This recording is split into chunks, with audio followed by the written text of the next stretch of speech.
ವಿಜಯ ನ್ಯೂಸ್ಗೆ ಸ್ವಾಗತ. ನಾನು ಸತೀಶ್ ಪವಾರ್. ಇವತ್ತು ನೋಡಿ ಆಷಾಢ ಮಾಸ ಮುಗಿದೋಗಿದ್ದು ಶ್ರಾವಣ ಪ್ರಾರಂಭವಾಗ್ತಾ ಇದೆ. ಮೈಸೂರಿನ ಒಂದು ಮಾರುಕಟ್ಟೆಯಲ್ಲಿ ಹೂವಿನ ಒಂದು ಮಾರಾಟ ನಡೀತಾ ಇದೆ ನೋಡಿ.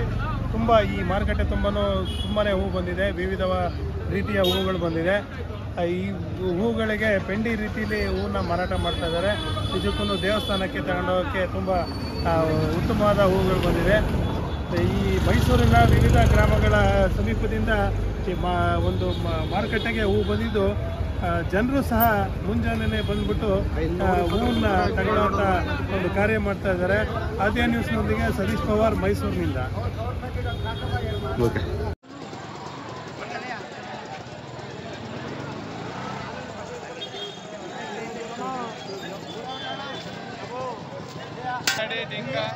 ಯಾವ್ಯಾವ ಊರಿಂದ ಬರೋದು?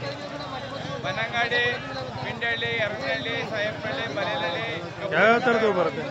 ಯಾವ್ಯಾವ ಥರದ್ದು ಹೂ ಬರುತ್ತೆ ಅಲ್ಲಿಂದ? ಇಲ್ಲಿಂದ ಬಂದ್ಬಿಟ್ಟು ಸುಮಾರು 3 ಥರ ಹೂ ಅವೆ. ಇದು ಬಂದ್ಬಿಟ್ಟು ಪೇಪರ್ ಅಂತವ, ಇದು ಸೆಂಟೆಲ ಅಂತ. ಎಲ್ಲ ಅಲ್ಲೇ ಬೆಳೆಯೋದಾ? ಎಲ್ಲ ಅಲ್ಲೇ ಬೆಳೆಯೋದು. ಮಲ್ಲಿಗೆ ಹೂವೆಲ್ಲ? ಮಲ್ಲಿಗೆ ಹೂವೆಲ್ಲ ಮಲ್ಲಿಗೆ ಹೂವೆಲ್ಲ ಬೇರೆ ಬೇರೆ ಕಡೆ. ಬೇರೆ ಕಡೆ ಅದೇ ಬೇರೆ ಕಡೆ ಎಲ್ಲ ಹೆಂಗ್ ಮಾರಾಟ ಮಾಡ್ತೀರಾ ಇದು? ಇಲ್ಲಿ ಪಿಂಡಿ ಲೆಕ್ಕ ಮಾರೋದು. ಪೆಂಟೆ ಲೆಕ್ಕ, ಗುಡ್ಡೆ ಲೆಕ್ಕ. ಎಷ್ಟೆಷ್ಟಿದೆ ಒಂದೊಂದು ಗುಡ್ಡೆಗೆ? ಒಂದೊಂದು ಗುಡ್ಡೆಯಲ್ಲಿ 35 ಮಾರ್ಕ್ ಬರ್ತದೆ, ಒಂದು 25 ಮಾರ್ಕ್ ಬರ್ತದೆ. ಅಂದಾಜು ಒಂದು 35 ಮಾರಿಗೆ ಎಷ್ಟು? 35 ಮಾರ್ಗೆ ರೈಟ್ ಇದ್ದಂಗೆ ಸರ್.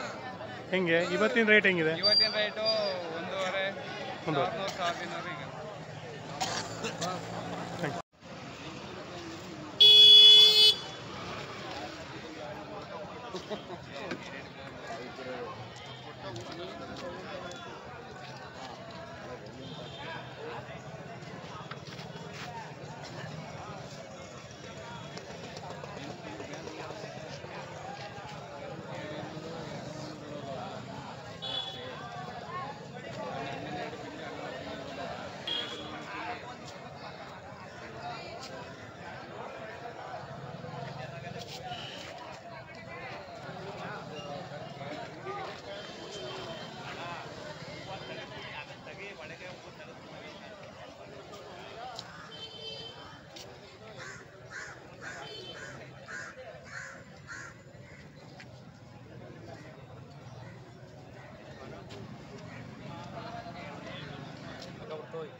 ಎಷ್ಟೊಂದು ಒಂದದ ಸ್ವಲ್ಪ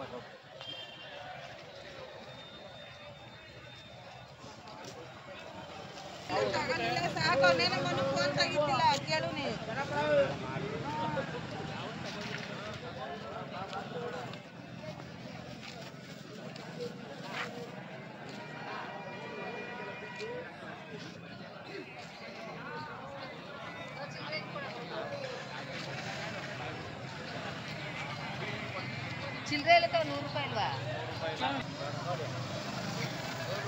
ಅವ್ರು ಹೆಚ್ಚು ಕೊಟ್ಕೊಬಿಡು. 50